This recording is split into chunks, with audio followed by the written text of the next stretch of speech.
c'est Driss. Chaque matin, il se rend à l'école en bus, ou parfois en voiture avec sa maman. Aujourd'hui, Driss décide de prendre le tramway qui vient d'être mis en circulation dans sa ville. Évidemment, Driss est très enthousiaste. Il est pressé de monter à bord de ce nouveau tramway. Hop, hop, hop! Où vas-tu comme ça, jeune homme? Attention, le feu est rouge. Tu ne dois pas traverser. Regarde, un tramway arrive. Et oui, tu sais, le tramway c'est top, mais il faut respecter quelques règles pour ne pas te mettre en danger. Mon rôle est de t'expliquer les règles que nous devons tous suivre pour notre sécurité et le bon fonctionnement du tramway. Ici, c'est ce que l'on appelle la plateforme. Elle est réservée au tramway. Cela signifie que tu n'as pas le droit d'aller dans cette zone. Ni toi, ni les voitures ou les vélos d'ailleurs. Pour traverser, emprunte les passages piétons uniquement quand le feu est éteint. Quand tu traverses, pense bien à regarder à gauche, puis à droite, comme quand tu traverses la route. Si tu veux traverser et que tu vois encore un tramway arrêté en station, tu attends qu'il soit parti, c'est plus prudent.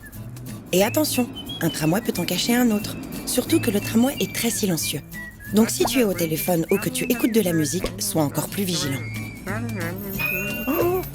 Pour se déplacer rapidement dans la ville, le tramway est toujours prioritaire. Une fois lancé sur les rails, il a besoin d'un peu de temps pour s'arrêter, et il ne peut pas faire d'écart pour éviter un obstacle. Ainsi, pour les véhicules, si le feu rouge clignote, les conducteurs doivent s'arrêter et laisser passer le tramway. Et avant de traverser les rails, il faut bien vérifier que la voie est libre. Ah, le tramway arrive, allons-y. Hop, hop, hop, avant de monter, reculons un peu. Et laissons d'abord descendre ceux qui veulent sortir. Sinon, nous risquons de bloquer tout le monde et le tramway sera en retard. D'abord, pense à bien valider ton titre de transport. Sais-tu que le prix de ton voyage sert à payer les gens qui conduisent le tram, qui le réparent, qui le nettoient, et aussi à acheter le matériel nécessaire pour l'entretenir? C'est pour ça qu'il est très important de payer sa place. Viens, tu peux t'asseoir par là. Le tram, c'est un endroit calme, où l'on vit les uns avec les autres. Chacun doit contribuer à rendre le lieu agréable. Donc on ne jette pas ses papiers n'importe où. Et on ne colle pas ses chewing-gums sur les sièges, n'est-ce pas? Pour ne pas déranger les usagers, on ne parle pas trop fort. Et pas trop de bruit avec son téléphone. Et si l'on écoute de la musique, c'est avec son casque. Ah, voilà. Comme ça, on s'entend tous bien ensemble. Ici, ce sont des places réservées pour les personnes qui en ont besoin. Les personnes en situation de handicap, les personnes âgées, les personnes avec des jeunes enfants ou les femmes enceintes.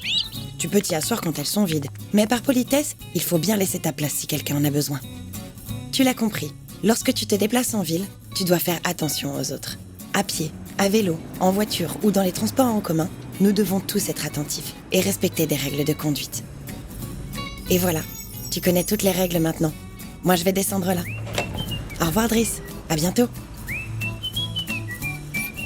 C'est sûr, le tram, c'est cool. Et tout le monde en bénéficie. Tes parents, tes amis, tes voisins. Donc, quand on respecte les règles tous ensemble, ça nous rend la vie plus facile, plus sûre et plus agréable.